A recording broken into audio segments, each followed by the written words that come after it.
माँ।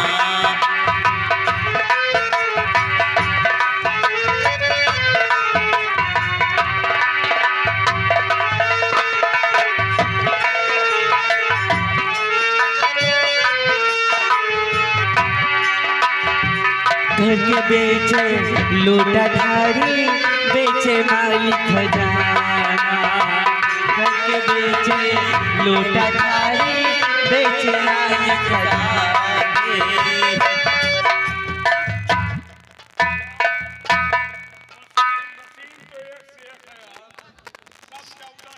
मुन्ने भाई कहिए हुजूर। थोड़ी देर के लिए लड़कियों को लेकर तुम अंदर जाओ, मैं रामगिरी से कुछ बातें करूंगा। ठीक है।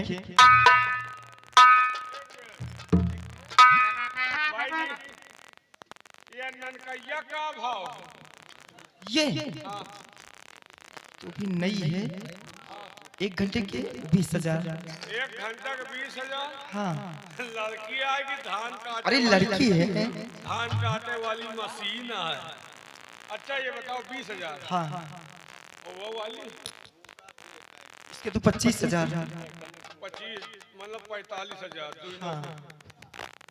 बाबू साहब 45,000 अगर भर देते तो दोनों के हम आज आंखी निकाल लेंगे। हाँ बहुत बड़ा इनका नाच है ना। अगर हम 45,000 दे तो 45,000 वसूलो कर। अरे यार, तुम्हारे जैसे इस कोठे पे 365 रोज आते रहते हैं। जैसे आवत। हाँ हम तो आई नहीं। नहीं यार। सुबेरे तक का दुई में एक जने बेहोश ही रही हो। अच्छा, यार तो तुहिन एम्बुलेंस से लग के जाइ हो, यार तो हम ही। इसीलिए दवा खाते हो ना। हाँ बाबू भाई जी कहो।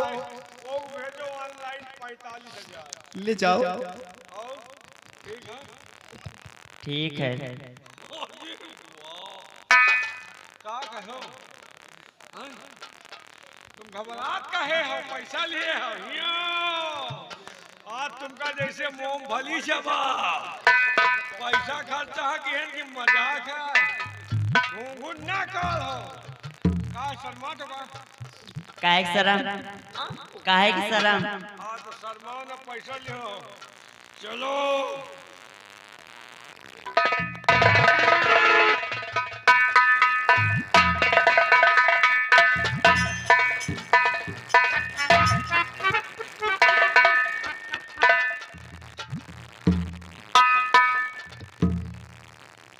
रामगिरी यार जैसी हालत तुमने बना रखी है। जब भी मैं आता तो तुम हंसकर मुझसे लिपट जाती थी, लेकिन आज क्या देख रहा हूं कि तुम इस तरह नशे में धुस्त हो हैं? और ऐसी हालत बना रखी हो। रामगिरी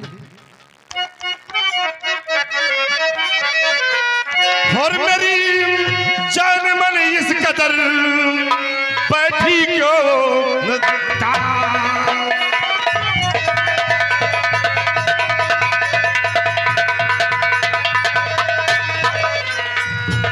मेरी जान मन इस कदर बैठी क्यों उदास। और या कर सीने से लगो मुझे है दिल की प्यास।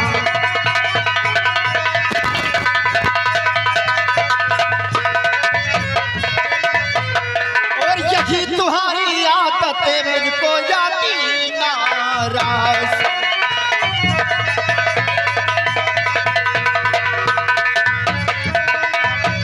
यही तुम्हारी आदतें मुझको आती नाराज। और कब से बैठी हूँ यहाँ लगा शादी की आस।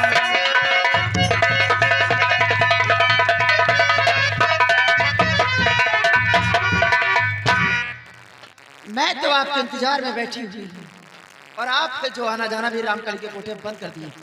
कौन सी ऐसी बात हो गई जो आना जाना भी बंद हो गया? कहीं दूसरे कोठे पे चक्कर तो नहीं चल रहा आपका? नहीं रामगिरी, ये जो कुछ शराब पी रही हूँ और नशा कर रही सिर्फ तुम्हारी वजह से हो रहा है सब। रामगिरी मैं किसी और से चक्कर नहीं चला रहा हूँ। तो बात कौन सी हो गई जो कोठे पे आना जाना बंद कर दिया आप? रामगिरी तुम ठीक कहती हो कि मैंने यहाँ आने से बस क्योंकि कुछ मजबूरियां मेरे पास आ गई, इसलिए मैं यहाँ आने में असमर्थ था। वो कौन सी मजबूरियां हैं? मजबूरियां जानना चाहती हूँ कि जैसा कि तुम जानते थे कि मेरी माँ सिंहासन पे थी, तो क्या हुआ? और मेरी माँ ने सेनापति अमर सिंह के कहने पे अगर हमारे छोटे भाई नाहर जी को राजगद्दी पर बिठा दिया, ताज और तख्त का मालिक को नाहर जी को बना दिया और मुझे मंत्री का पद दे दिया। इसी उलझन में मैं पड़ गया था, तुम्हारे पास नहीं आ सकता। और रामकली जब मैंने तुमसे वादा किया था कि अपने हीरागढ़ की महारानी बनाऊंगा, लेकिन लगता है कि तुम्हारा सपना कभी साकार नहीं होगा। इससे तुम महारानी बनने का ख्वाब अपने दिलो दिमाग से निकाल कर जिस तरह तुम कोठे पे हो इसी तरह रहो। मैं तुमसे मिलने आया करूंगा, लेकिन महारानी बनने का सपना भूल जाओ। यानी कि महारानी बनने का मैं सपना भूल जाऊं, यही सिर्फ बताने के लिए मुझे आए? इसीलिए मैं यहाँ तक आया हूँ कि तुमसे सारी बात बतलाऊंगा। घबराओ नहीं, रामकली के कोठे पर आए हो, तुम यहाँ के महाराज भी बनोगे और मैं महारानी भी बनूंगी। सिर्फ हमारे कहने अनुसार काम करना होगा तुम्हें। देखो रामकली, मैं हर खेल खेला और हर खेल खेल कर मैं नाकाम हो गया। अब कोई रास्ता हमें समझ में नहीं आया, तो इसलिए मैं तुम्हारे पास। राजकुमार साहब, तुमने खेल खेला, लेकिन रामकली ने भी कोई खेल खेला नहीं। रामकली का खेल देखो और मैं तुम्हें राजा बनाऊंगी। सिर्फ हमारे कहने अनुसार काम करते रहो। तब सुनिए मेरी बात, मैं तरकीब तुम्हें बताती हूँ, तुम राजा बनोगे यहाँ के। तो जाके बुढ़िया को मारो अभी जान से, जाओ के बुढ़िया को मारो।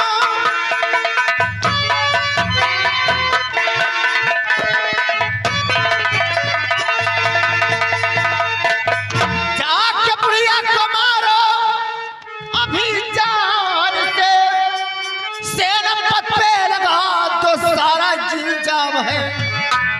एक झटके में सारी मुसीबत टले, काम बिगड़े हुए सारे जाएंगे।